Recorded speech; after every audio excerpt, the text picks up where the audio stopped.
What's up, everybody? My name is Anthony Irvin. You beat yourself? Yeah, CB myself. Yeah. Okay.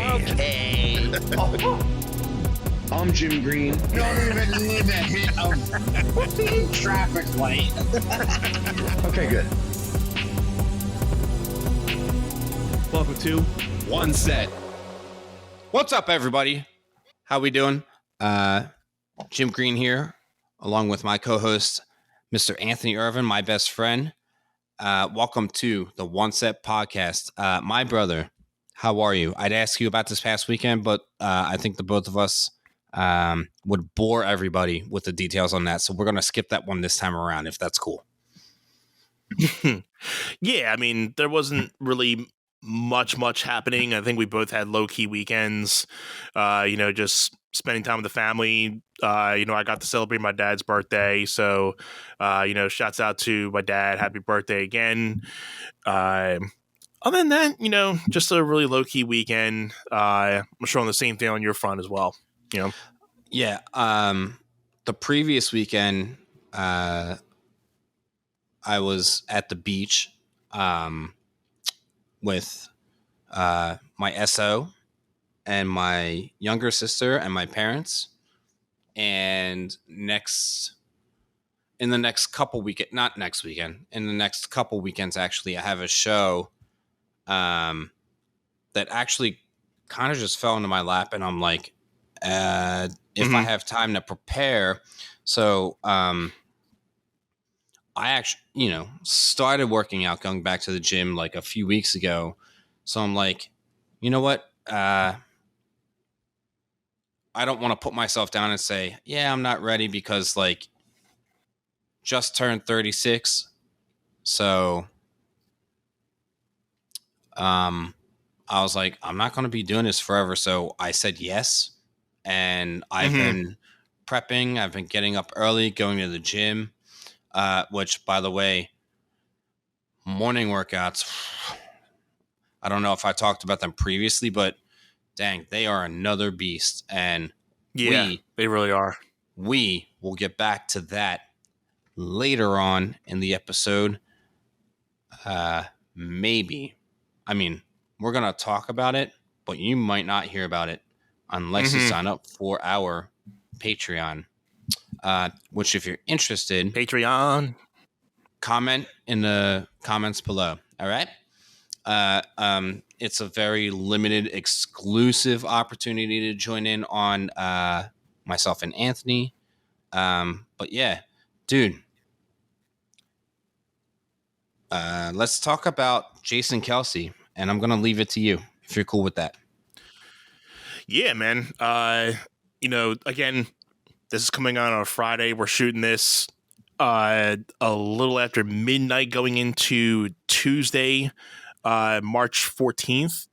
But so Monday they announced or Jason Kelce announced that he's coming back for another season with the Eagles. So that made me happy. I think a lot of us in the Philly area are happy to have Jason Kelce back. He's such a legend in Philly. So glad to see him back. Along with that, there's also been a lot of talks like that. Brandon Graham is coming back. This is the part of the season, the part of the off season where you're going to be seeing a lot of different, guys either leaving, wondering if they're going to come back, or they're going to get traded and hoping that Philly will keep them to match their prices. I know one of the biggest things right now is talking about Darius Slay, whether he's going to be staying on the team or not.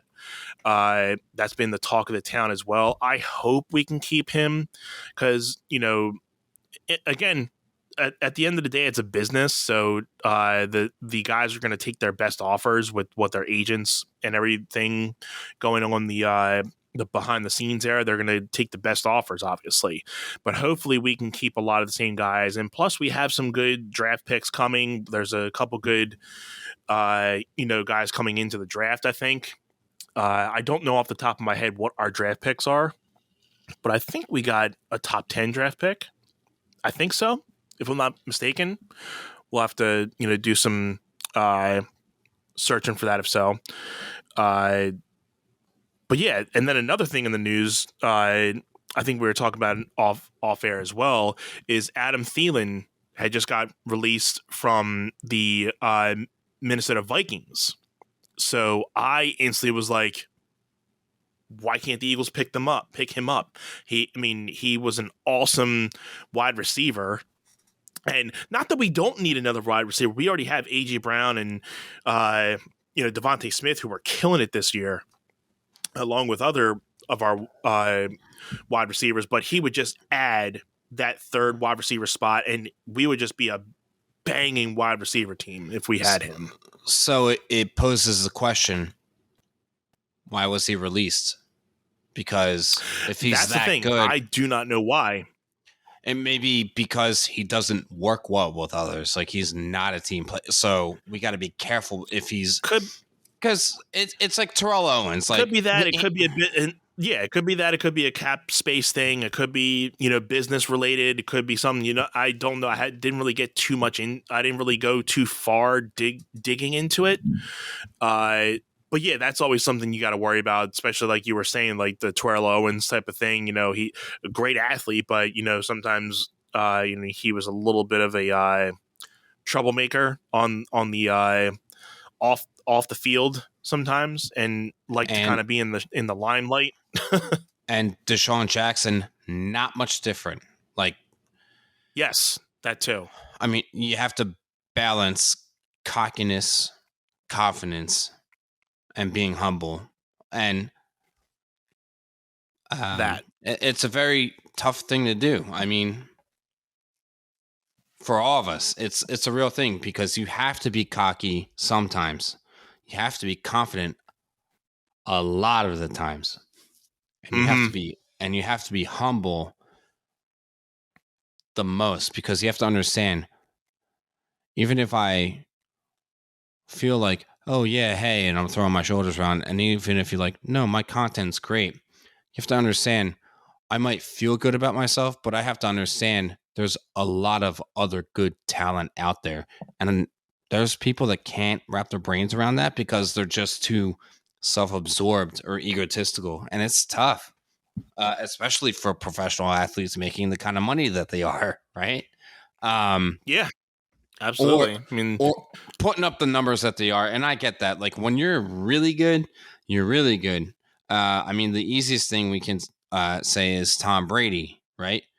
Him not shaking Nick Foles' hand after losing the Super Bowl is the ultimate sign of disrespect. Because, like, I get it, you're the GOAT, and everyone thinks you're the best, and non-Eagles fans aren't going to take that and like tarnish his reputation with it. But Philadelphia, Eagles fans, I think always will. I always will, because I always thought he was super, super great. And by super, super, I mean, at that time, what was that, 5 years ago? I was like, he's probably the best of all. And now everyone's just basically giving him that title, like everybody, except for us, where not, and it's not because of his accolades or accomplishments, it's because of his attitude. So it's tough to encompass all of it, and sometimes people push the one to the side and think that that's going to get them higher up the mountain, right? For me, I've always lacked the confidence. No. I'd rather say,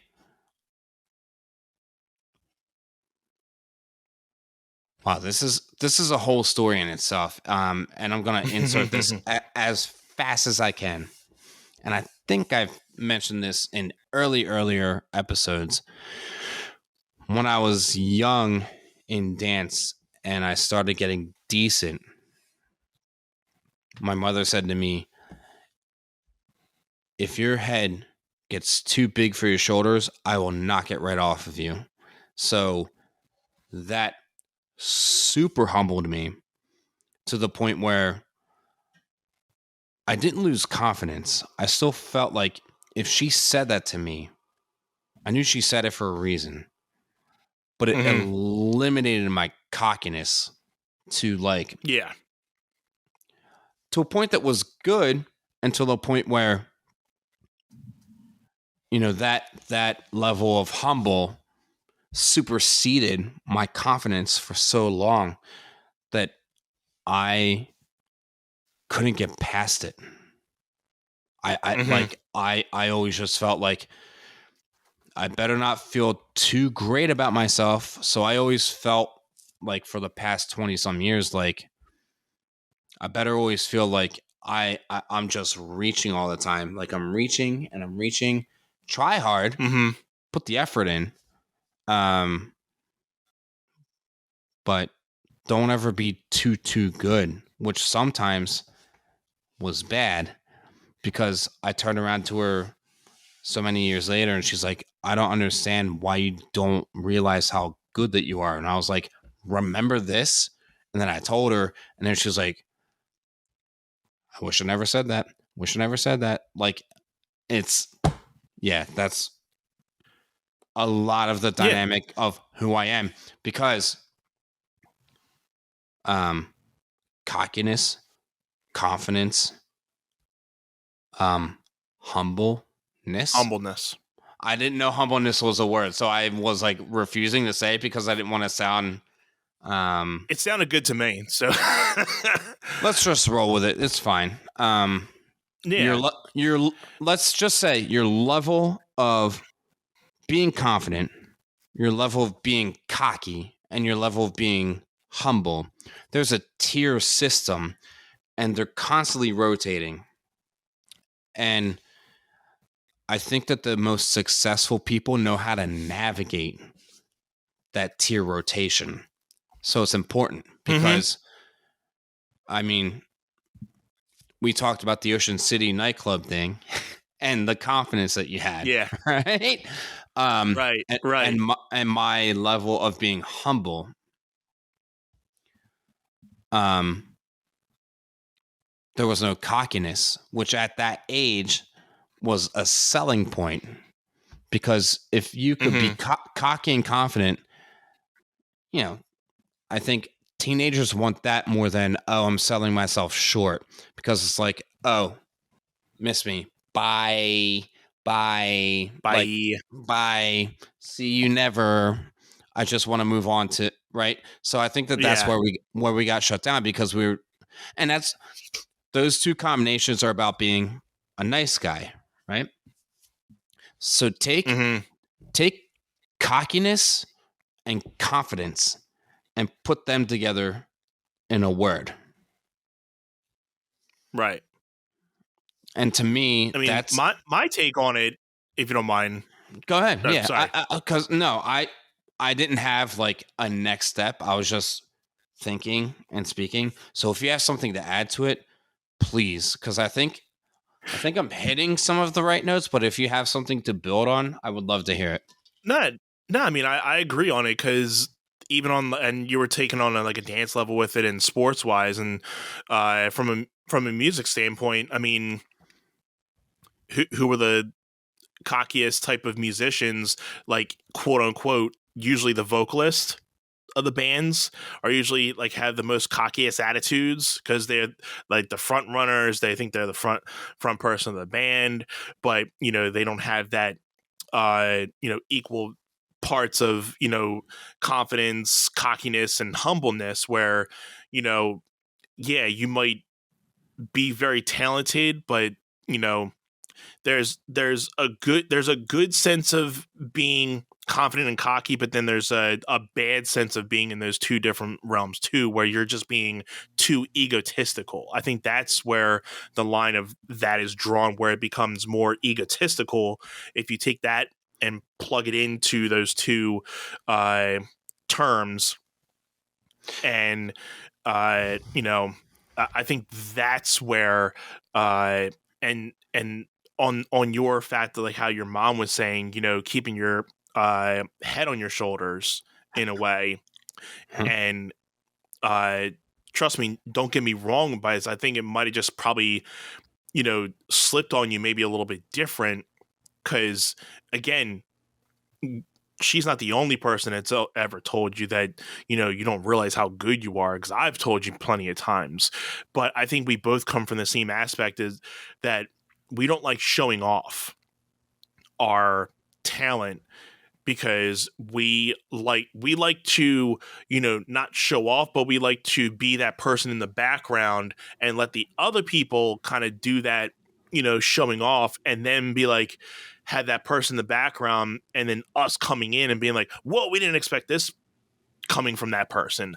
I like being that person rather than the person trying to get the attention to show people, hey, I'm good, look at me. I'd rather be the person sitting in the background that people don't think that person's going to go up there and do that. I thrive on stuff like that. I think we've talked about that in past episodes too, that I like being that person that, you know, people kind of catch off guard. And So yeah. one of my proteges that I started teaching, I mean, he was a young one early on, but I think 2012, so 11 years ago, he was like 8 or 9, and he started hitting stride, and I was like, yeah, you got it. Yeah, you got it. Yeah, you got it. And then year after year, I was like, come on. And it's one of those things, being a teacher, and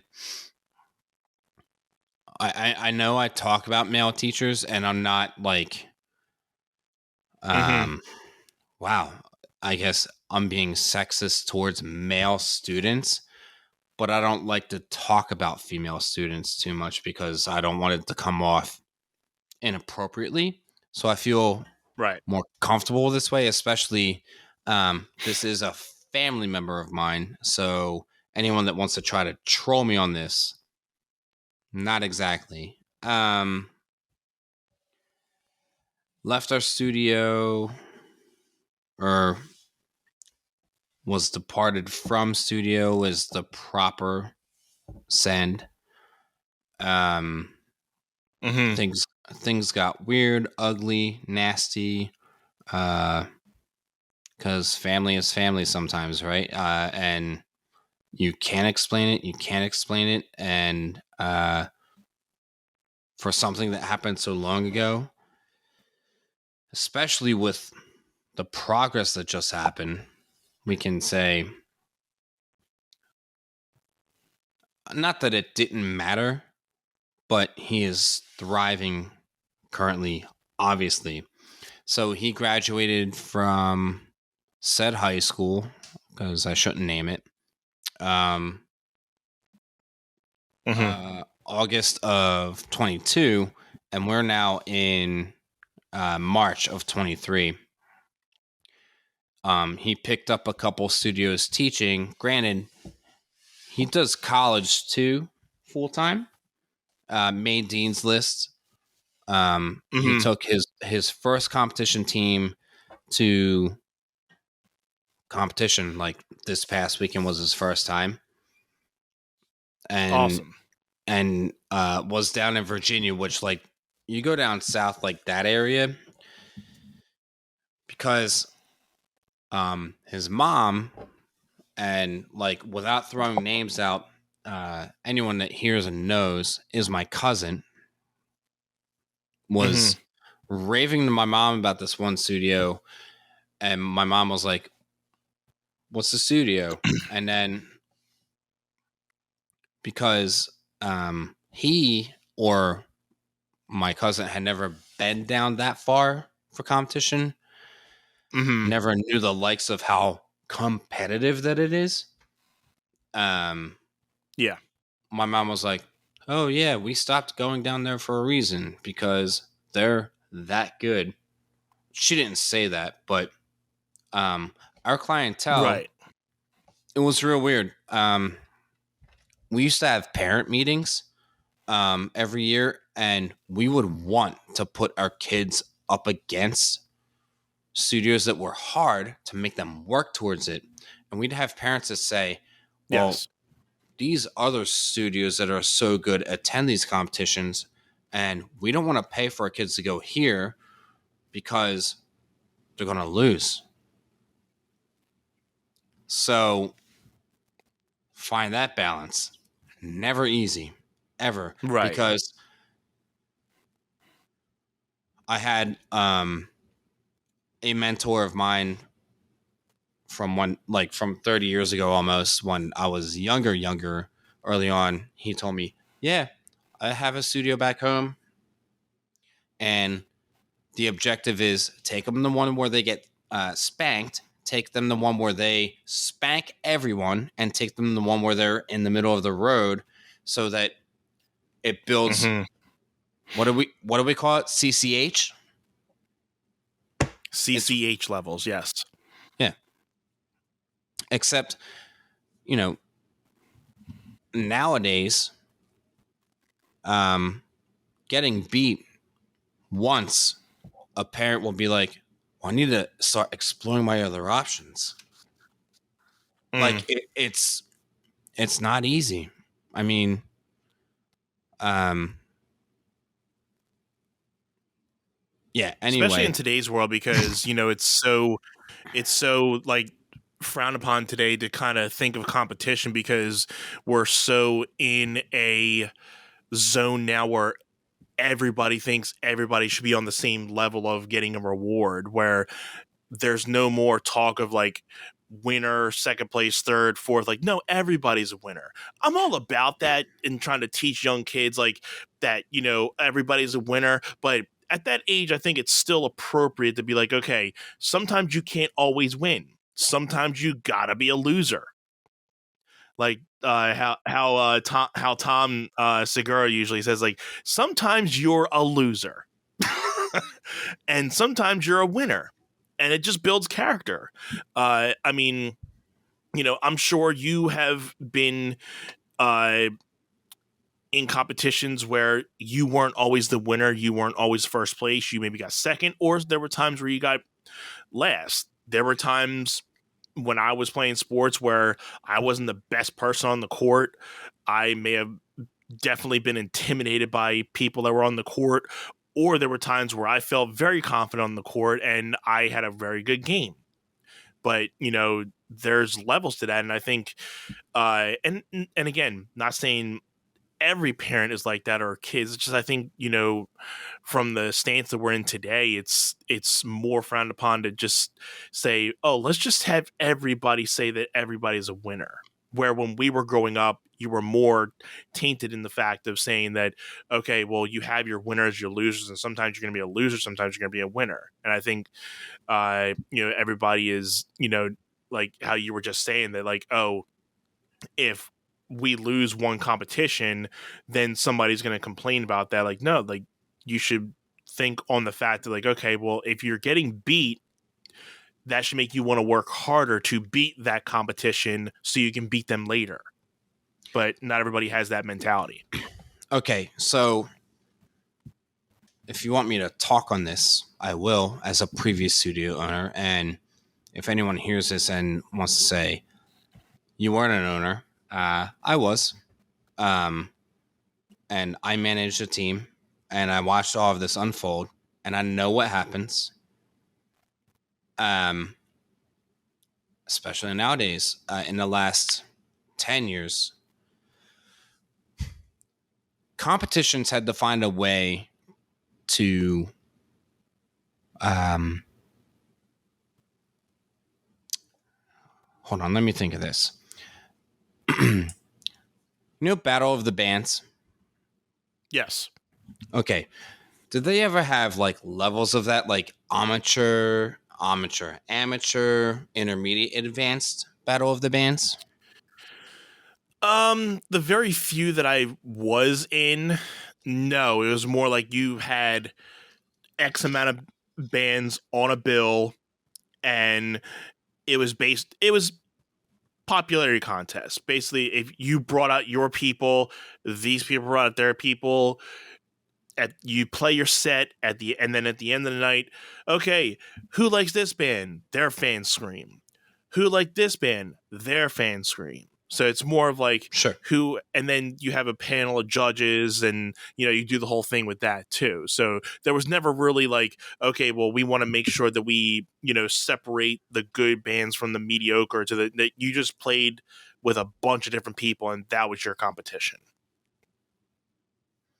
Yeah, so the best band was number 1, right? And that was it.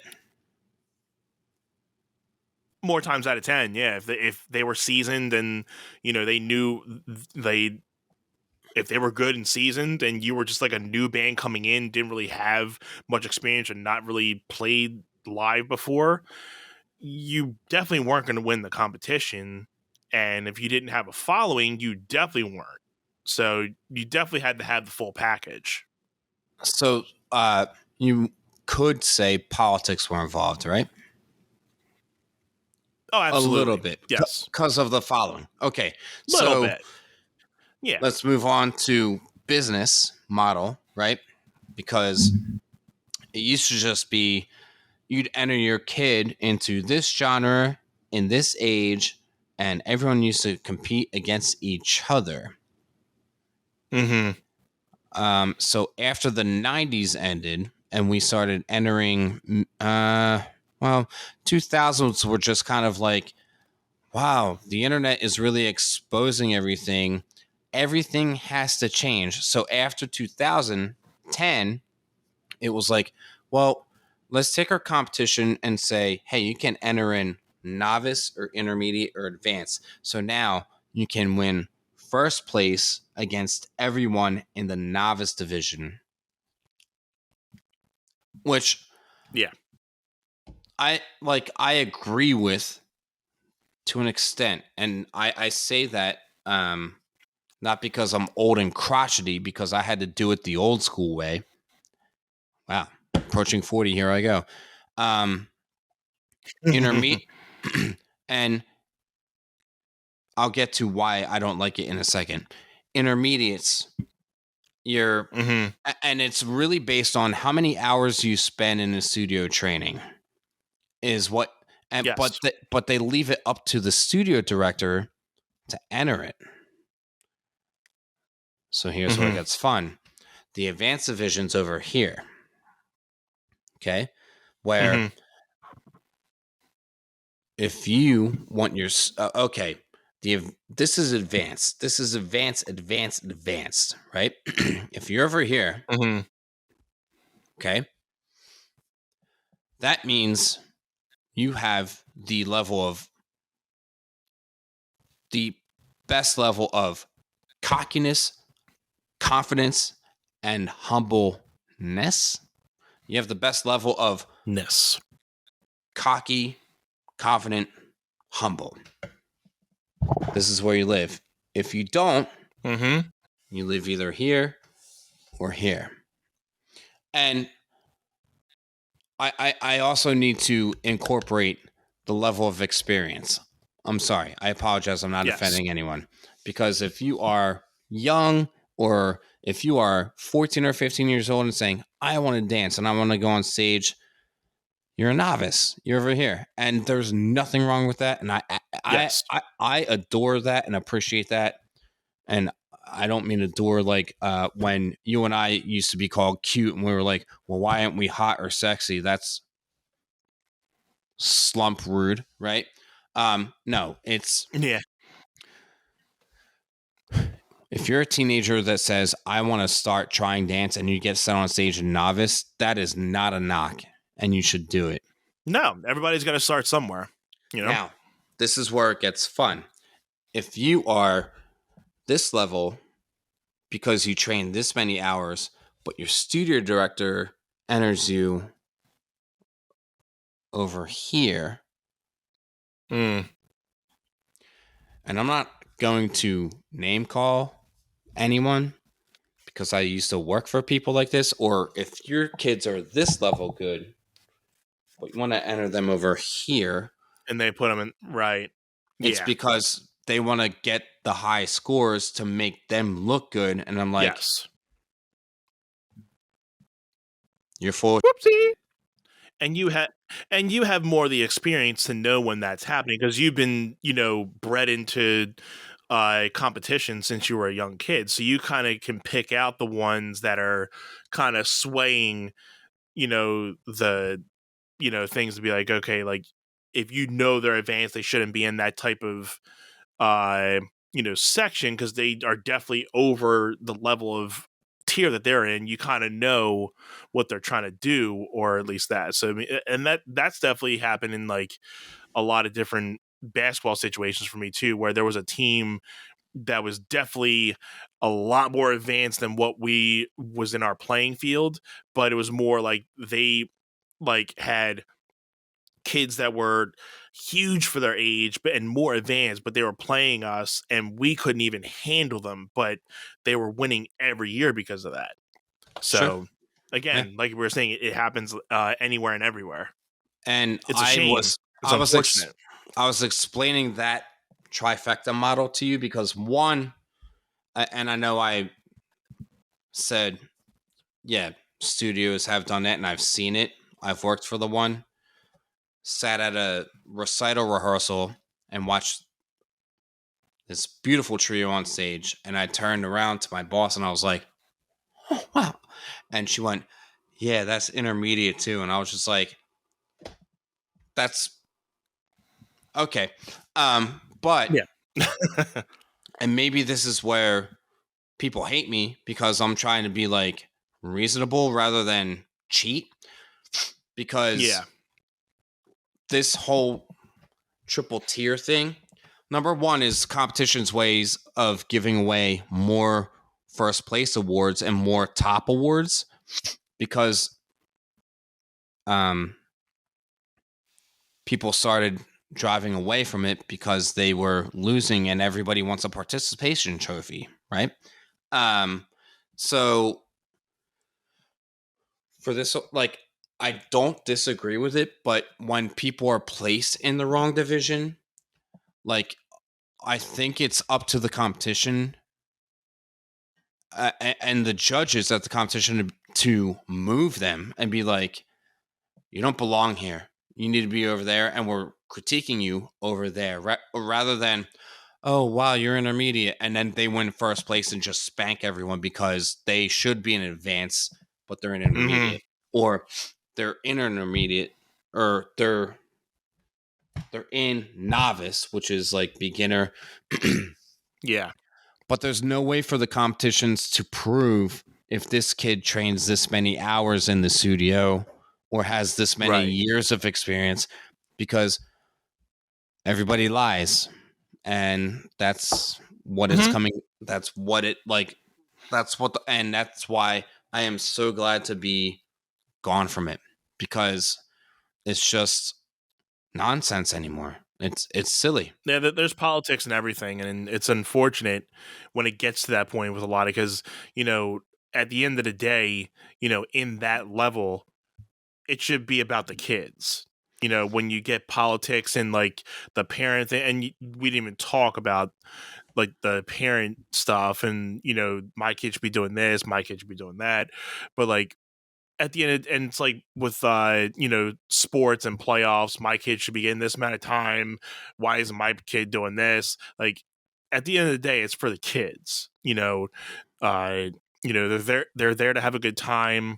Yeah, it's a competition, but don't let your ego get in the way of your kids having fun and trying to do something they love, because sometimes that will take people out of that certain thing, whether it's a sport or dance or music, when they start taking and getting into that type of thing. Sometimes that leads people into being like, I don't even want to do this anymore because it's just too much drama or this or that, when they fall out of love with what they loved in the first place.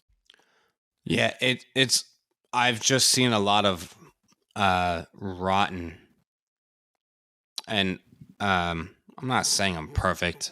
Yeah. I have tried to make good decisions, and they're not always easy. But a lot of my decisions were about protecting the kids. A lot of them, but and Yeah. as far as providing them, equal opportunity in the routines. You know what I mean? So when I watch other choreographers be like, oh, well, I'm just going to grasp you. And I might lose jobs over all of this. And I'll just figure it out after.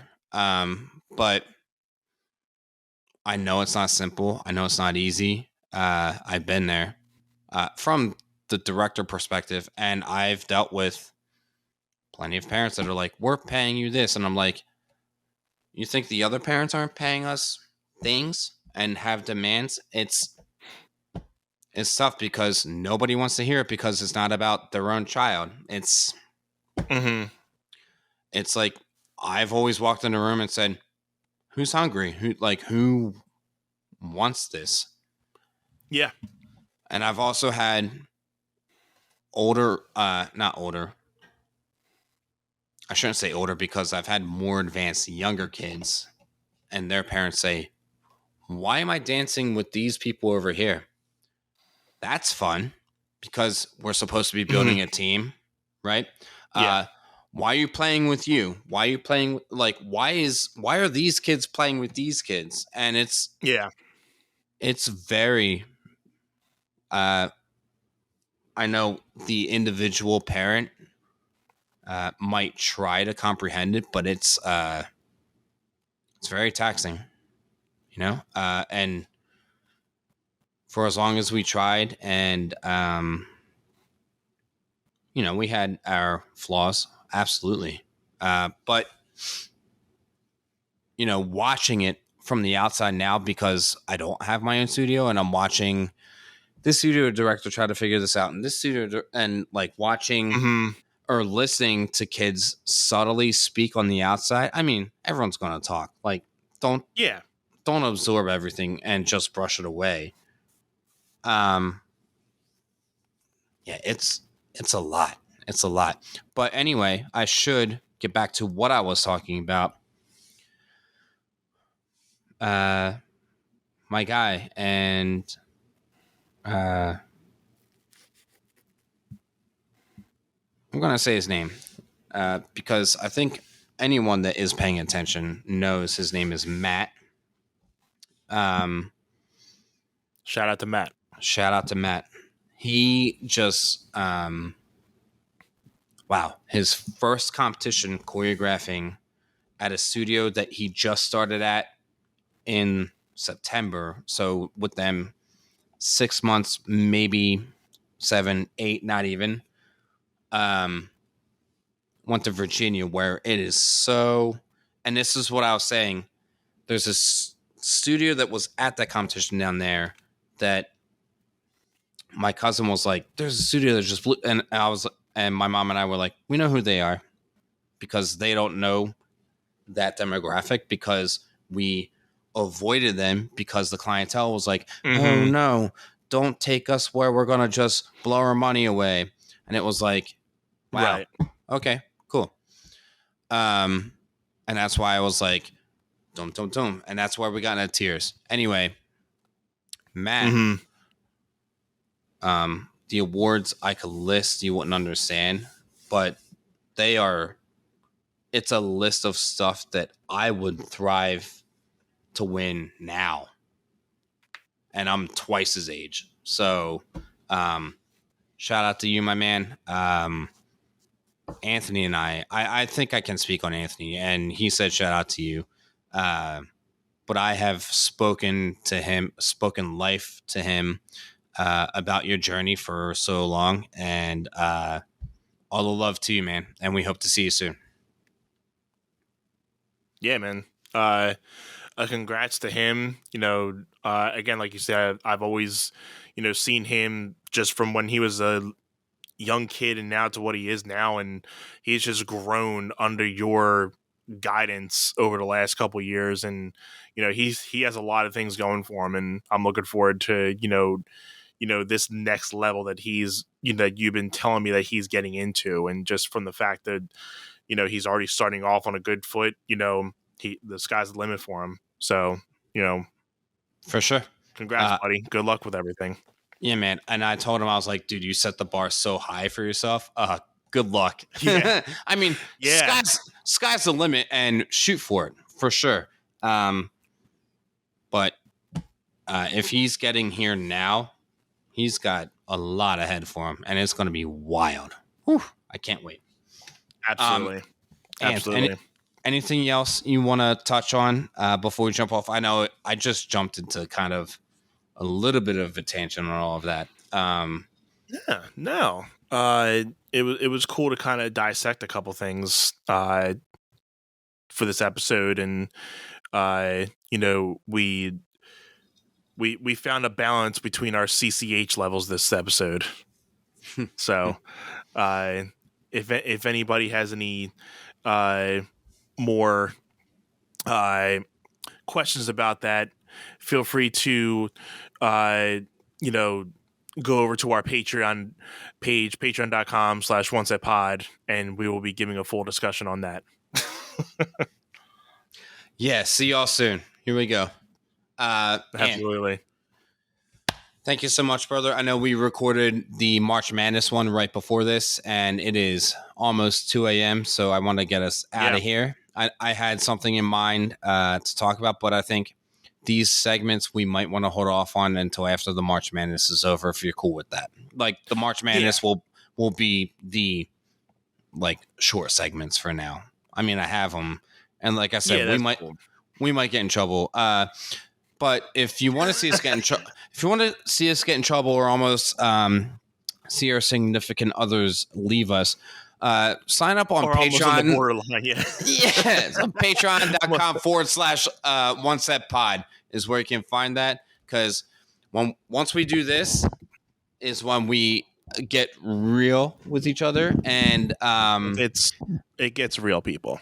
We relax. We're not filling the agenda for the episode, and we'll talk soon. Anth, anything else?